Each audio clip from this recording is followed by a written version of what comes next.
Real talk, raw truth, raging hearts. Welcome to From the Minds of Raging Brats. Like, share, and subscribe. Hi, welcome to From the Minds of Raging Brats. I'm Heather.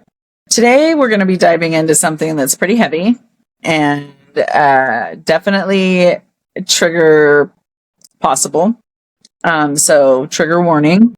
We're going to be talking about heavy but necessary topics about overdose, suicide, the monster that is addiction, the heartbreak of losing even the strongest among us. We're talking about how healers, the ones who help everyone else, can sometimes be the ones carrying the deepest wounds, and why that can often lead to tragic ends and the aftermath for those left behind.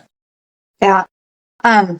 Also, my own little warning, if you don't want to listen or see people cry, which I completely understand, there's a good chance I'm going to end up crying through this because this topic came about from Heather has lost people in the past, and I have very recently lost one of the people I was closest to. So, you don't want to see that? I completely understand. We have other awesome videos. Go check those out. Yeah, so Ashley, how's your week been besides, the obvious? It's been very heavy. It's been a lot. I've lost a lot of people in my life. Like, I've even had therapists say the amount of people I've had die around me is crazy, but when you're healing and you're doing your work, it hits a whole lot different, and it hits in places that it never has before. How's your week been? Oh, my week has also been heavy, not just because, as your best friend, I'm here to support you through this, but also, my therapist pointed out that I'm working really hard trying to move on from my ex when it's really not even been 2 months, and I'm brokenhearted. Like, it's not a little pain. It's a whole fracturing of my heart. So it's been heavy as well. And then, still dealing with aftermath of last week of Bear taking off and his probation, all those things. Like, it's just been a lot this week. Like, I feel like I just want to lay in bed and cry. Honestly, recording today is hard because I just want to go to sleep. Like, every time I start to cry, my eyelids get heavy and my body is like literally trying to protect me by putting me to sleep. Yeah, I definitely understand that one. So I guess the theme of the week is heaviness because it's not just one area. Yeah. If those of you that are in the audience are also having a heavy week, feel free to drop it in the comments, to send us an email, a message on Snapchat. We'd love to support you through your heaviness as well. That being said, addiction really is a fucking monster. Like, everybody talks about the illness or how the people are trash. Like, there's like this polarizing. You're either on one side where you're like devastated for the addict because, you're trying over and over to be there for them when you know that realistically until they get to the point that they're ready, you can't help them. And then there's the other side of that, which is zero compassion, total apathy, and no fucks given. You're a waste of a human being because you have addiction. And I'm kind of like, can we bring it back to the middle where, like, I am sobbing for the addict? I am sobbing for the broken inner child that brought them to the addiction. And for those that are connected to me directly, like I am brokenhearted for the experience that everybody is sharing because it's heartbreaking. Yeah. And personally, I think when a lot of people are sitting there and they're talking down about addicts or like whatever, to me, I understand it's easy to sit there and be like, worthless fucking tweakers, worthless fucking drug addicts, blah, blah, blah. But I think most people, when they have that mentality, they think when people are using drugs that they are bad people, that they are a waste of space, blah, blah, blah. My friend was not a waste of space. He was one of the brightest lights in so many people's lives. Like, even with all of the things that he had happen to him and doing drugs, he was always the first person to help his friends. He had this smile that even if you didn't know him, when you seen it, it just made you smile. And he had this soul full of childlike wonder and mischievousness, and you have to know a person like that and know their addiction to realize that they're not bad people. They're fighting something usually much darker and much deeper than I want to get my fix.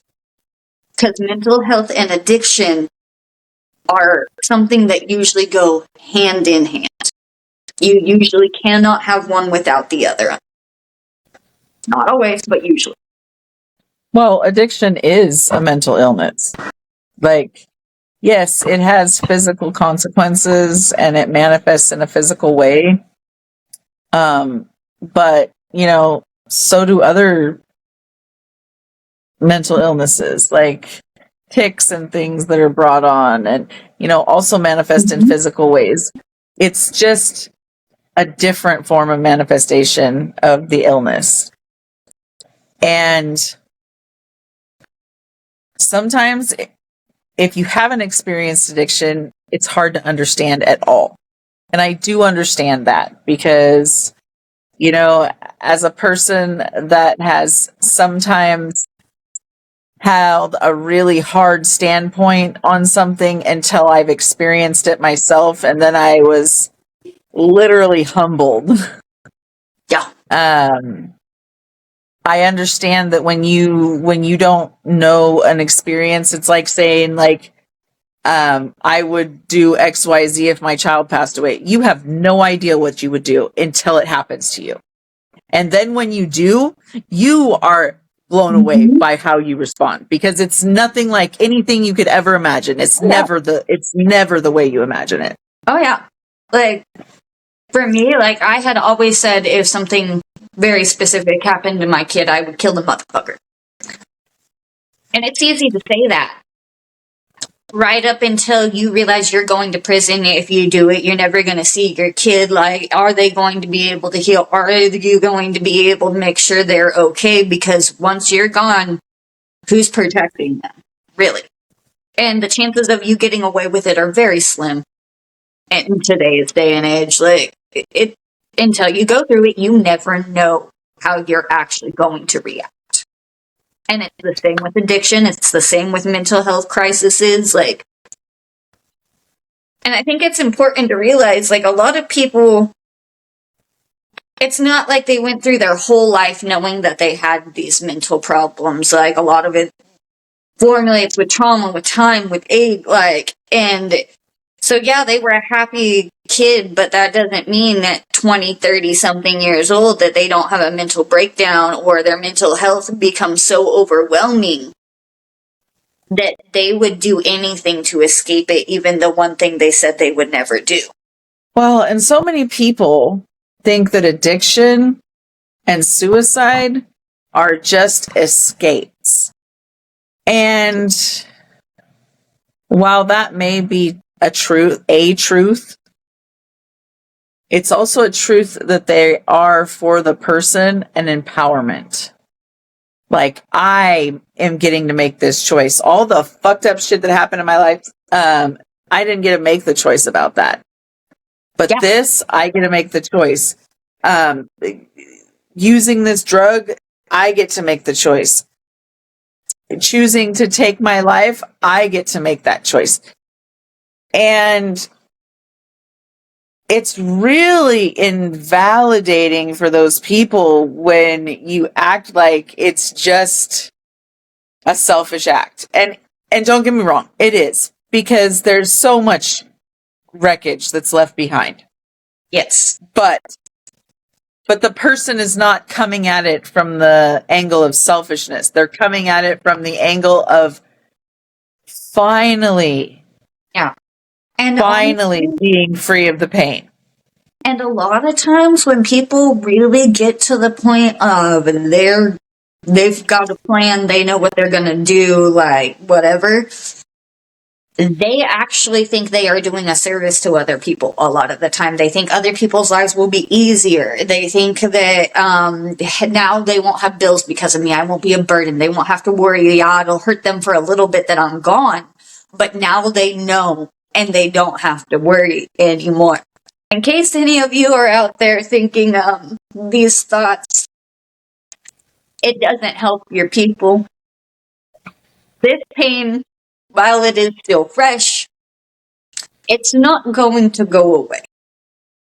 I will be able to handle it better eventually, and I will be able to not be in front of a camera or be able to get home and not be in the middle of my workplace before I break down. But I'm never going to stop missing him. I have lost a few people to senseless acts of violence. Mm-hmm. I don't want to use the other term for it. Yeah. But their life was taken from them. And there are many times still to this day where my brain will hide that from me, and I will think that they are still alive. Yeah. Yeah. And then somebody has to remind me that they're not anymore, and it all comes crashing in like it just happened all over again.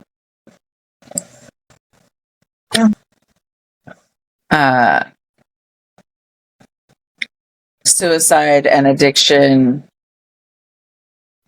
are thieves. They steal so much, but they don't discriminate.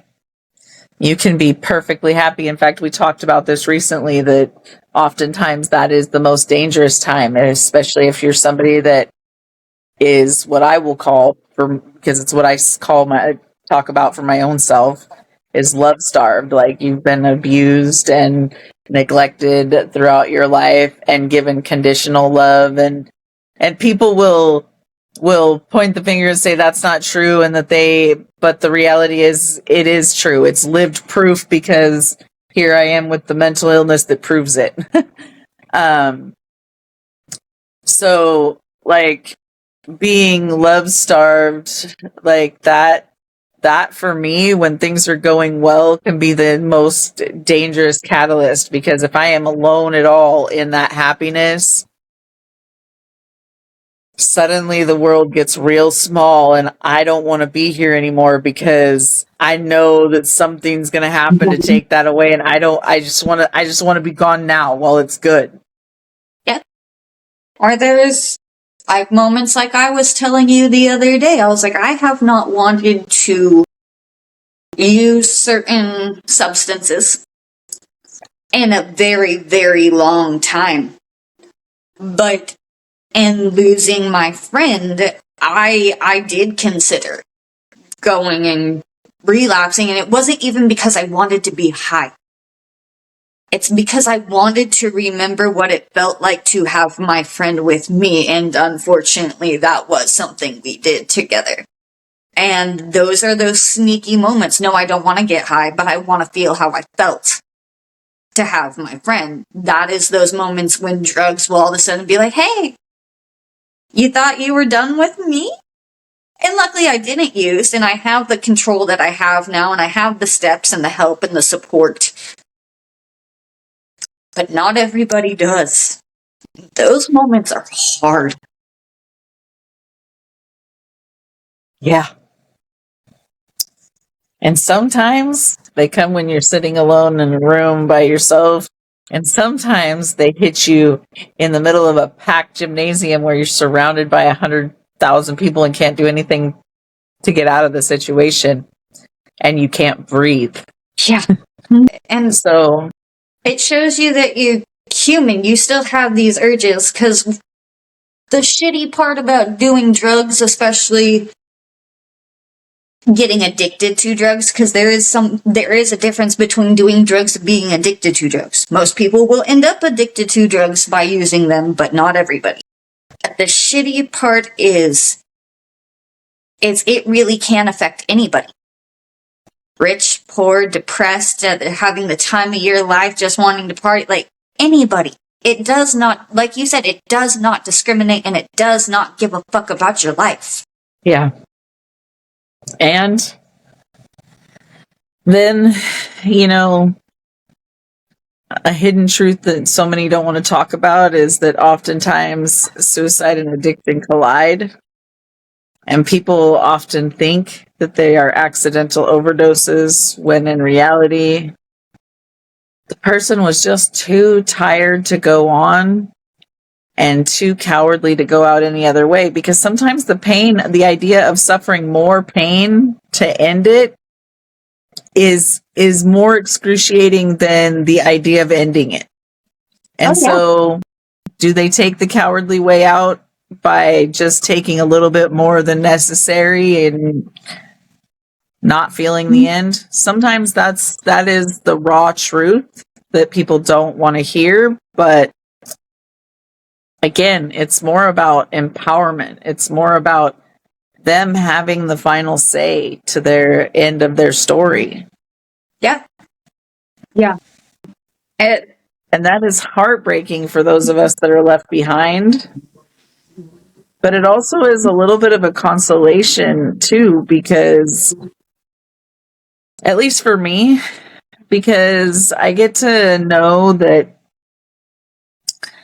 person, however things ended, they are finally free to start over.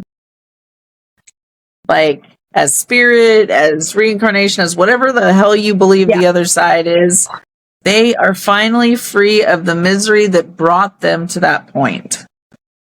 See, I will get to that point. I've gotten to that point with everybody else that I've lost, and I know I will get there, because that's ultimately what I do believe. I'm not quite there yet in this grieving process. By the time And you have that right. By the time this comes out, it will be what? Just under a week from when I found out? Just over or just under a week? One of those two since I found out. So, it's still very raw for me. And eventually I will get to the forgiving, I hope they're happy stage, but it's just not where I'm at this moment. And that's perfectly okay. I just want to point it out because so often people think, oh, well, this person just went to use one more time and things went sideways. It's not typically true. As an addict, I can tell you that's not typically true. Most addicts know exactly what they can do, and they know where that line is. Even if they've been out of it for a while and sober, they know. So especially for those that just went one last time and then oops, no, that's not probably what happened. There probably wasn't an oops involved. And you probably didn't realize how deeply that person was struggling because they didn't share it, not because you missed the signs. And that doesn't mean that this person didn't love you, didn't trust you, didn't whatever. A lot of the time is they just didn't want to hurt you. Yeah. And a lot of times addicts will go out that way so that you don't think it's suicide, so that you do get left with the consolation that, oops, they didn't mean to. Yeah. I feel like this would be a really good point to also mention if you are going through this or you have gone through this, and it's still something I'm coaching myself through. Being angry is normal. I'm having a very difficult time with this. Honestly, it makes me very uncomfortable to be this angry at somebody that I love so much that is dead. But this is normal, especially in these circumstances. And it doesn't mean you don't love them. It doesn't mean you don't care. It means you want your fucking person. And you know that you can't have them. Anger is a part of the grief process. It's just not what I'm comfortable with. It's a healthy part of the grief process as long as you use it in a healthy manner. Like if you're going out and beating the shit out of people because you're angry, then no, that's not healthy. But yes, anger, depression, tears, a bit of manic behavior, sometimes not being able to stay awake, sometimes not being able to sleep. Like it kind of depends on you personally, but like it's going to be a major stress trigger. It's a trauma when you lose somebody. It's not just about looking up the grief process, but it's looking up the trauma process.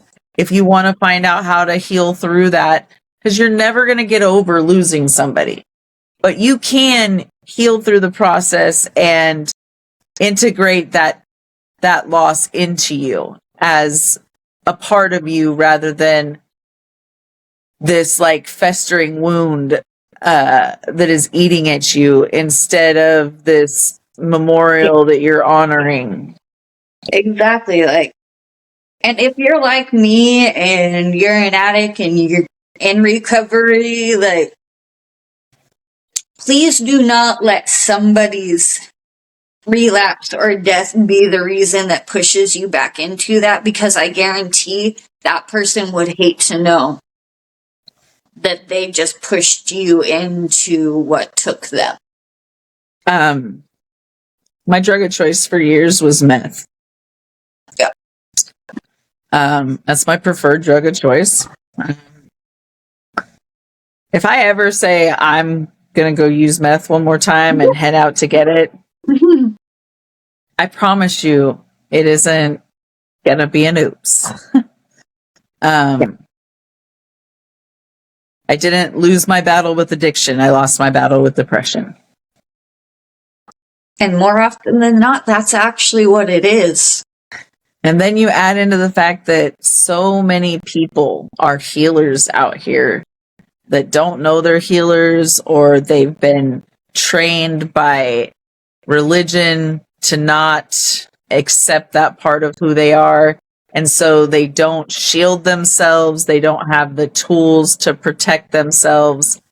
And they're out there healing the world, absorbing all the pain of the world, not knowing how to care for it themselves, and end up in this deep hole of despair that they don't know how to climb out of. And they can still be telling you how to climb out of the same hole while even hearing the words coming out of their own mouth. They don't know how to apply it to themselves. Yeah. Yeah, that's definitely been one of my struggles lately. Like, my friend wanted to help everybody, and like that's one of the things I mean. Like, he was such a bright light. Like, he helped people learn how to meditate. He practiced Reiki. Like, he cared about my sobriety at that point in time more than I ever even thought about my sobriety.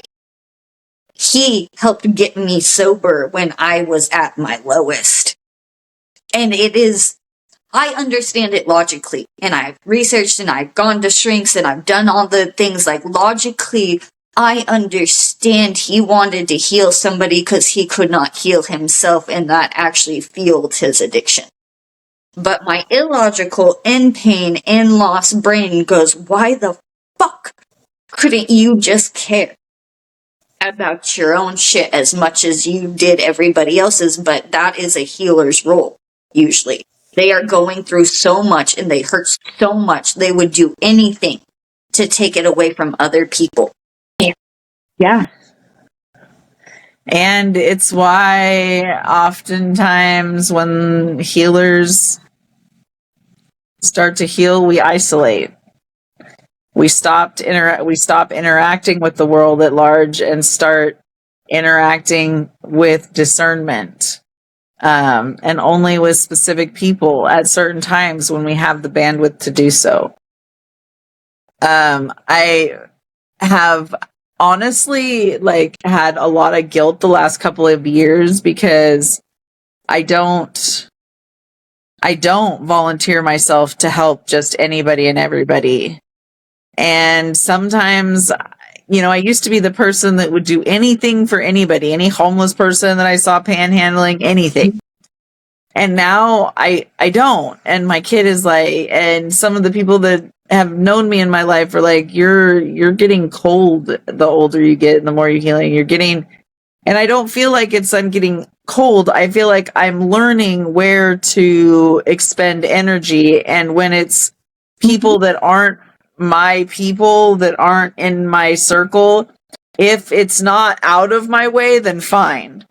But if it's going to take extra energy when I already have limited energy to do with as it is, but I want to spend, but I'm doing stuff with my people, and then all of a sudden this situation arises.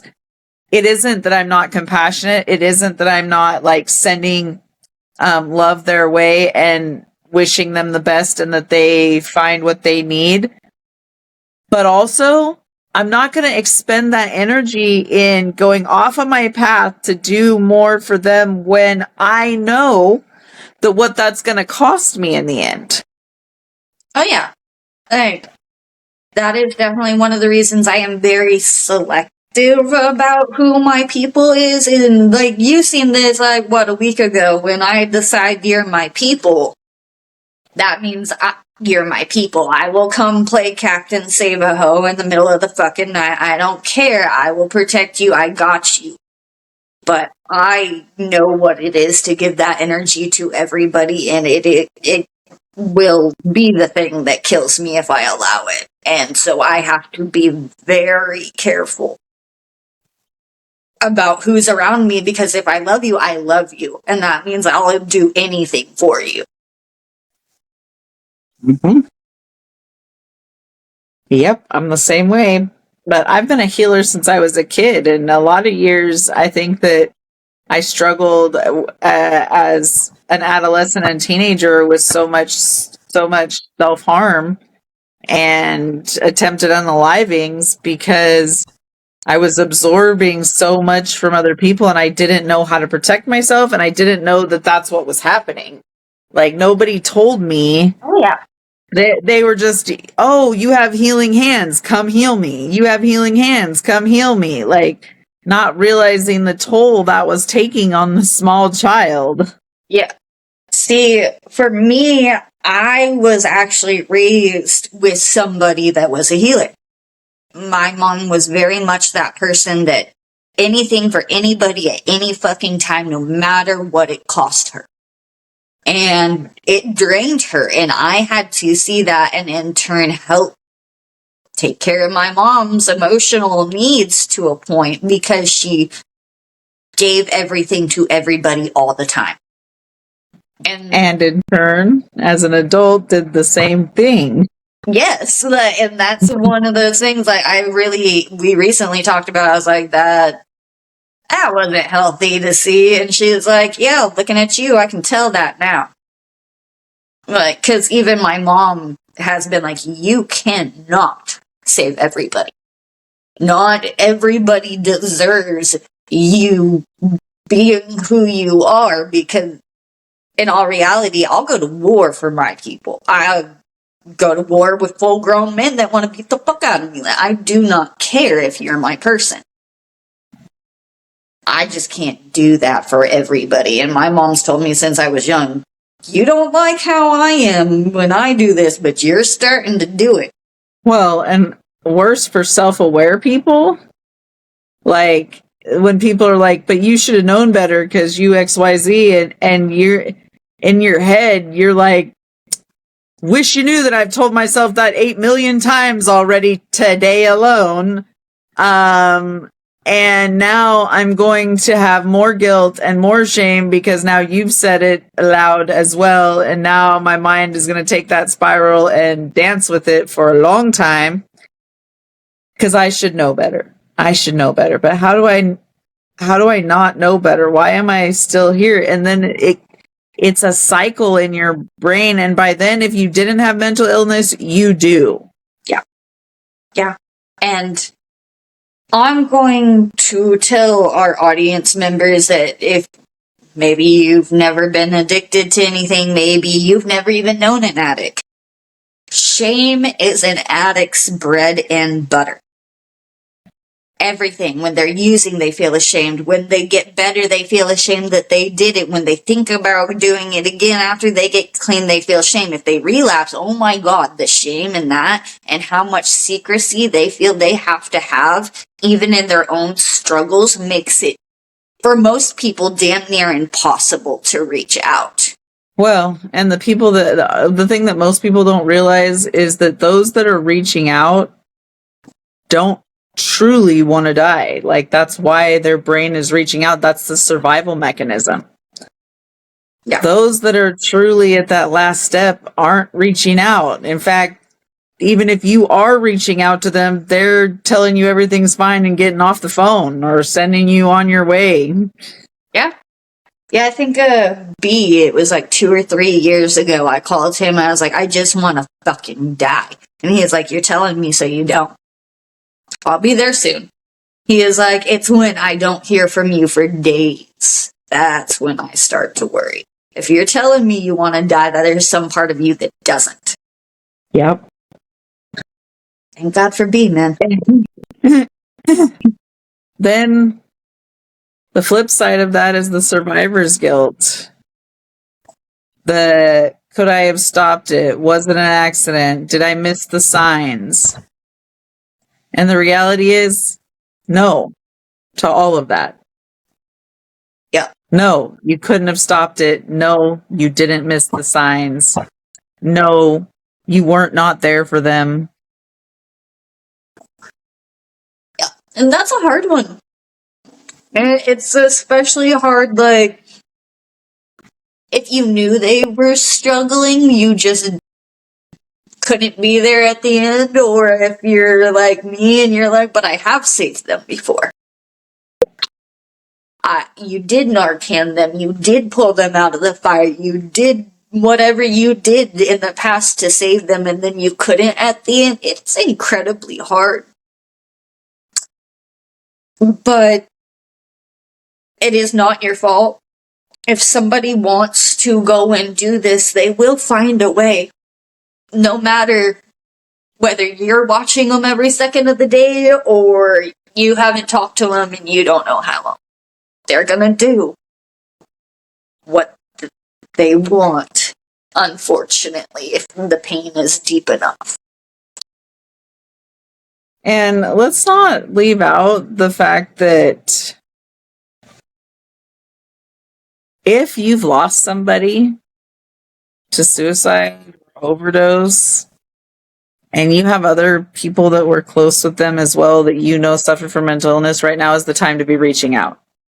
Right now, in these guilt patterns, in these survival guilt and the shame that addicts feel for leaving a man behind, even though that's not the case, because that's the mentality we get. Oh, yeah.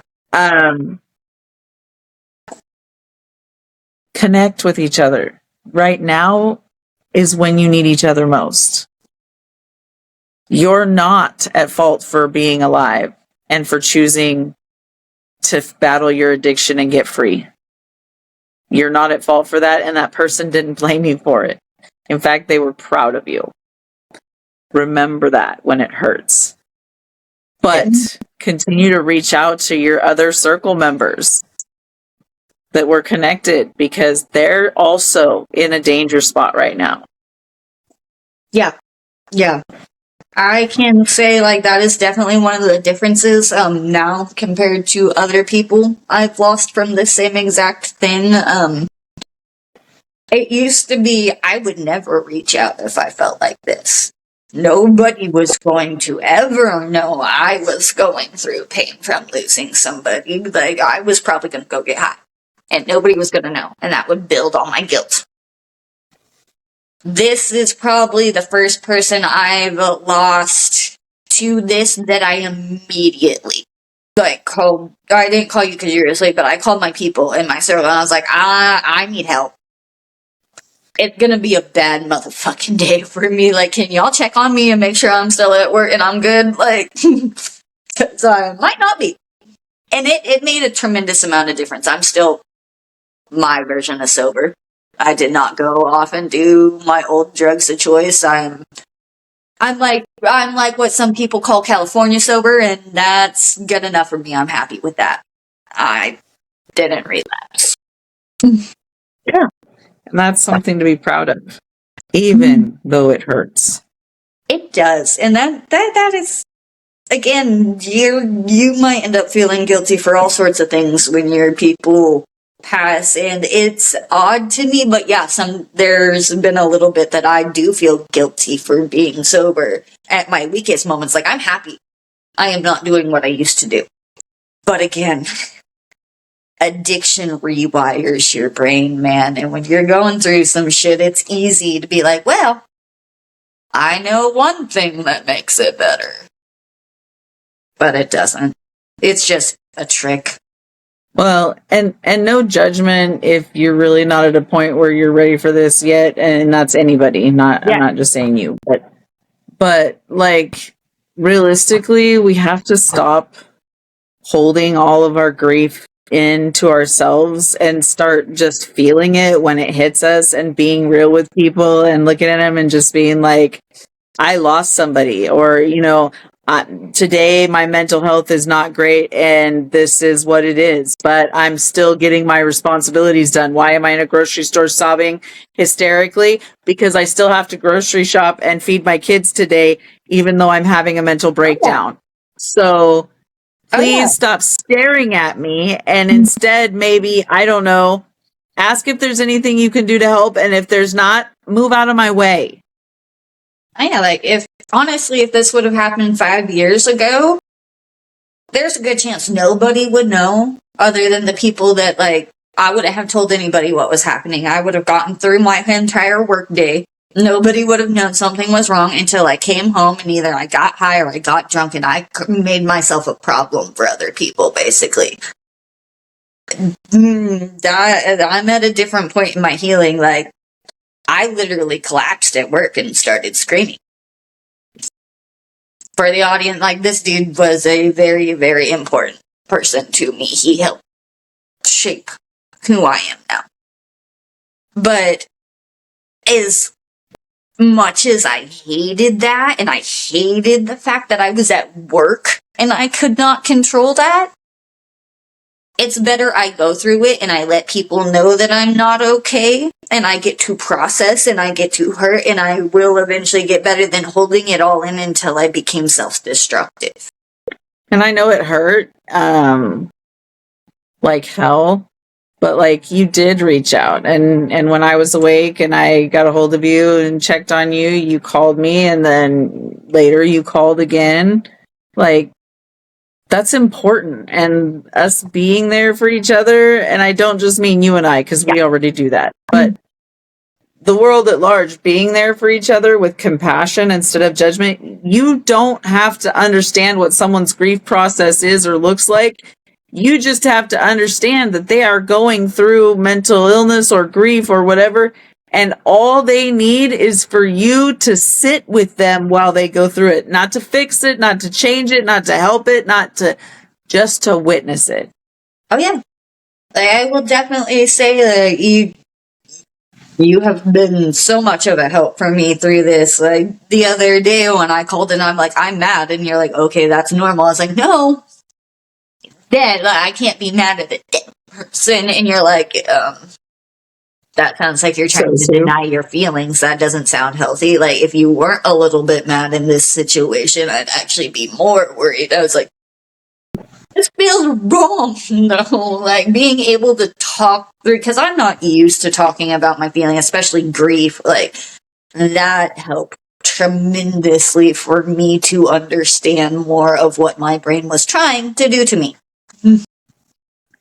well, and if you don't have somebody to talk to, 988 is the suicide prevention lifeline. 741-741 is the teen talk line. I believe it's open from 4 a.m. to 11 p.m. The suicide hotline or lifeline is 24/7. You can check with Google or your local phone book, whatever. There's probably a local organization helpline as well. I know in our area, I believe it's 541-779 HELP. Yeah. Or something along those lines. But I don't know the number, but I will put it in the comments when this episode is aired. Canada has now opened their emergency suicide lines and mental health crisis lines to Americans now because of they feel we need it and it's being cut off in certain areas. So you can also call that number, and I will post it down below, and they have people 24/7 that can talk to you. And I will pin the comment once it's there. So it'll be at the top pinned for anybody that needs it. We'll include that. And like I said, the 988 and the 741-741 text line. That one specifically is for teens. And, teens nowadays are trying to shut their parents out of their lives when depression hits them, and it is really our responsibility, whether they realize it or not, either behind the scenes or in their face, to be the person protecting them, regardless of even if it's from themselves. And if your child is hurting to the extent that they're having that, get them into therapy, even if you don't believe it helps. It really does. Yeah, and it gives them a safe person to talk to that's not you, that's not going to tell them to go jump off a fucking bridge or do something dumb like go get high. Yeah. And if you are one of those parents that they're like, they're just teenagers, they don't know, I'm going to tell you right now, it is a law that every high school in America now has to carry Narcan. Every single one. And that's because addiction and suicide rates in teenagers is literally climbing every day. Well, and suicide jumped so much in 2020 during the lockdown. And one of the biggest areas of suicide was 11 and 12-year-olds. That's not even middle school. Yeah. Yeah, it's crazy, but again, like, please do not be one of those people that's like, they're only a kid, they wouldn't. And if you do think that, if you do happen to be one of those people that honestly believe that, please do some research. Please inform yourself, because it is dangerous for you not to realize how dangerous it is. Even if you believe they're just kids, understand that you're not the only influence in their life. That there are other adults that you may not know about. There are other older children that you probably don't know about that are influencing your children and telling them. Like when my doctor told me that it is very common, my specialist told me that it's very common now for 9-year-olds to not have their virginity and to be dealing with STIs or gynecological issues. I almost threw up in the office. Oh yeah. Yeah, that was a fun little talk with my son's doctor. No, I was like, what do you mean? When my gynecologist recently told me that in this area of Southern Oregon, gonorrhea, syphilis, and chlamydia are on the rise like they haven't been since the 50s, I was appalled. Like, we are in an age of information and you're telling me that everybody's out there not knowing how to prevent. Okay, I'm just gonna say, I know some of the things they teach in these health classes nowadays, and they leave shit out that they taught us in school. And they weren't telling us a whole lot. No, no, they weren't. But we definitely knew the gist, and we definitely knew how to avoid STIs. They were big on telling us there are some STIs out there that don't show up right away, and you will die from. Like no ifs, ands, or buts. And if you have it and give it to somebody else, they're gonna die. We were talking about this earlier, like, I don't know whether it's modern parenting or scare tactics, but I tell my kid, and I show him, I'm like, you want to know what blue waffle is? That and bitches have that around here. Fucking wrap it. You think a baby's bad? Do you like your dick? It could fall off.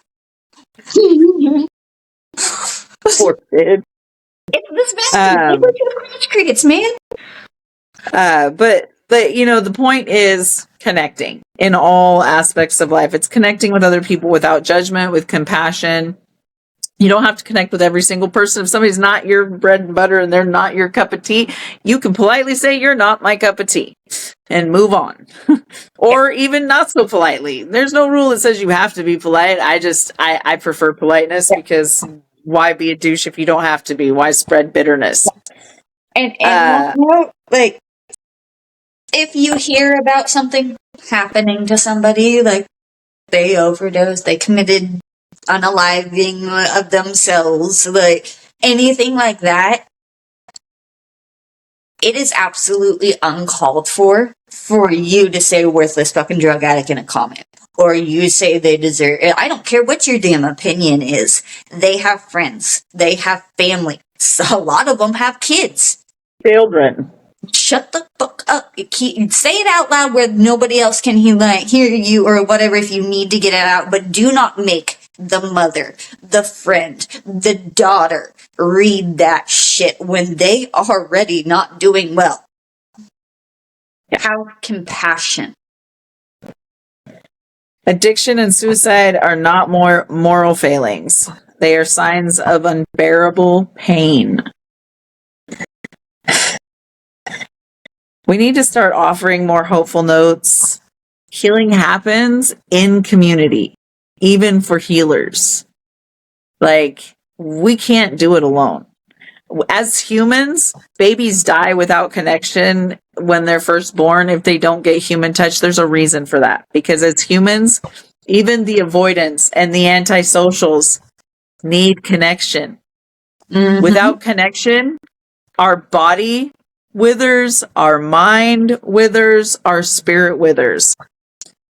When you add trauma and abuse in that, it makes it hard to connect, which means it takes extra work from people that love you and care about you to do the work to connect with you. Because why? Because you don't know how to do that. You have to learn how to do that when you're broken, especially at a young age, when you're abused and broken mentally and physically. That is not easy to do. And if you've lost somebody to addiction and suicide or struggle yourself, tell us what's helped you cope. Maybe what helped you cope could help somebody else, could help one of us. Like, we as a community are only going to get stronger if we connect. That I have said this before, Ashley has said this before, the biggest problem with society today is not all the technology, it's not the racism, it's the fact that we are more connected than ever while being more distant than we've ever been in history of the planet. Definitely have to agree with that. I would really like to tell our audience members, if you listen to this and it affected you or it made you think of somebody, reach out. It is okay to tell somebody, I do not like your fucking actions, but I love you and I miss you. Are you okay? You do not have to enable them, give them money, give them whatever, but check on them, because sometimes just hearing I still care about you, especially if they know you know, like, they're fucking up and you still are like, I love you, that can make all the difference in the world. It really can. Sometimes, some days, some days, and I know it sounds so stupid, but some days hearing somebody say I love you out loud to you when you feel like nobody and nothing could ever love you again is the one little flicker of light that keeps you holding on for one more day. Yeah. Like, it is the small things that matter the most. It is our connection that matters. We love you guys, even if we don't know you. Like, we don't have to know you to know that you're human and that you deserve love. So I know this was a heavy episode, and it's probably going to be a little bit longer than our typical episode, but I hope that you found some value in this conversation. And if you know somebody that needed this conversation, share it. If you need that suicide line, again, 988, please reach out. Do not sit alone. And again, we will In have the the number misery. pinned below for you if you need it. And as always, rage responsibly. We will see you next time. And by the way, I love you, Christian. We're also available on Spotify. We said what we said, and we're just getting started. Thanks for listening. Now go rage responsibly. Don't forget to like, share, and subscribe. See you soon.